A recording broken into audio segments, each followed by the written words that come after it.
September 1939. The German foe begins its ruthless march of conquest and sets the stage for World War II. Poland's 34 million inhabitants, crushed, scattered, and enslaved.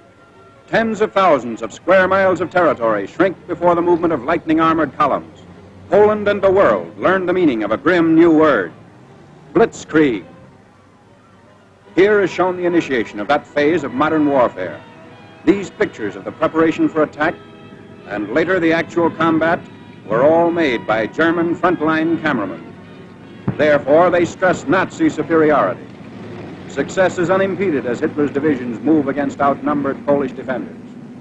Later, on other world battlefronts, the Allies are to destroy the myth of the invincibility of the Nazi armies.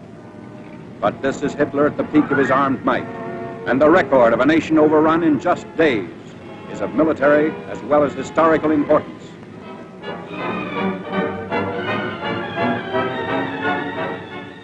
The spark is set off in the free city of Danzig. Nazi secret agents had long plotted the revolt against law and order. Germany called it liberation. The world knew that Danzig represented the ignition of the European powder keg, the excuse for Hitler's hordes to begin their destructive campaign of conquest. Here is the historic last stand of Danzig's loyal defenders. They're entrenched in the city's post office and under repeated fire of Nazi-trained militiamen.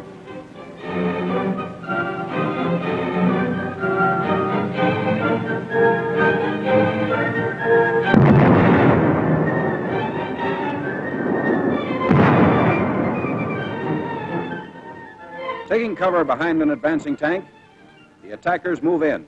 Gasoline is sprayed on the building, and its doom is sealed.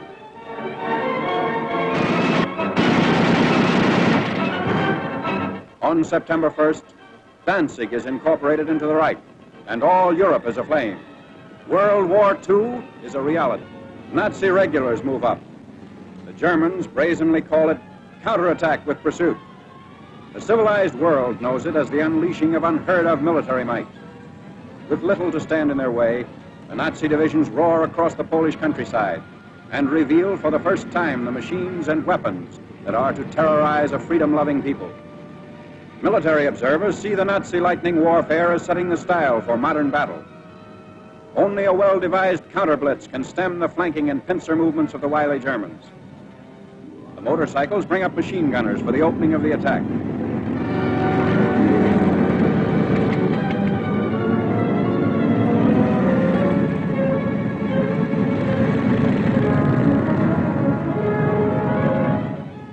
Camouflage is used to best advantage.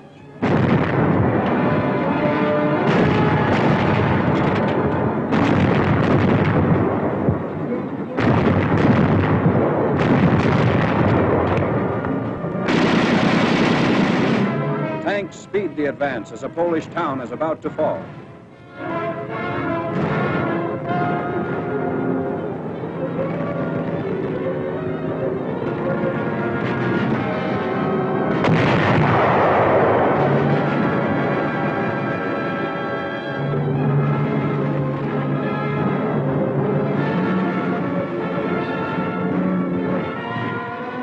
Before the day is out, the Nazis have occupied the town, which is still burning and in complete ruins.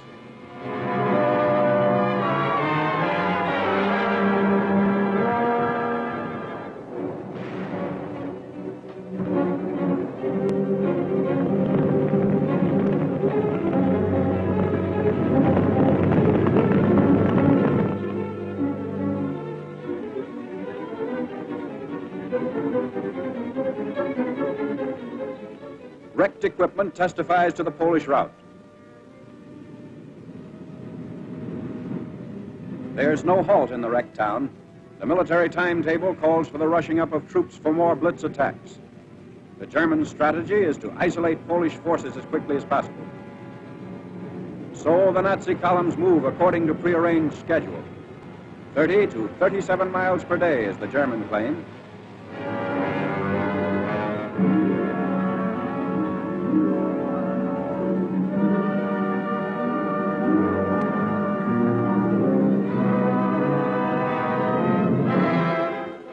A strategic bridge across the Vistula River has been blown up by retreating Polish soldiers. But in their haste, they were unable to ensure its complete destruction. The enemy will be delayed, but temporary repair is not impossible for skilled mechanics to accomplish in fast time.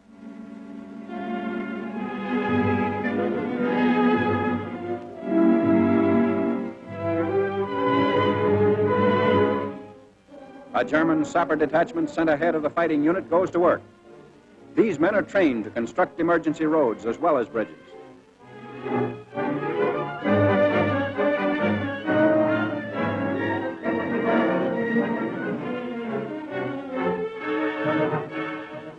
The hastily constructed span is quickly put to use by the advancing Nazis.